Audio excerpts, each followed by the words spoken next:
Hi, I'm Nick from Meridian, and today I'm at Riverside Cranberries in Langley, The Bog, and I'm here with Brian, and he's showing me a cleaning line for the cranberries.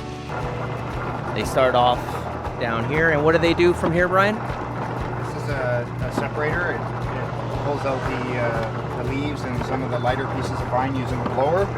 There they run down to the conveyor, bringing them up into what we call a Bailey bouncer. Nice vintage piece of equipment that uses the bouncing ability of the cranberry to separate the good berries from the bad by bouncing them over top of separating boards. If they have soft spots or if they're fully rotten, they will hit the plate, they won't bounce, and they'll go down into the trash box at the bottom here. Nice. Another good fruit will run through. Again, there's a small cleaning area down here that might put some defects through, small berries. Then they come out on the line here where we can pick out any further defects that may get missed, or the lighter fruit. We'll pull that out manually.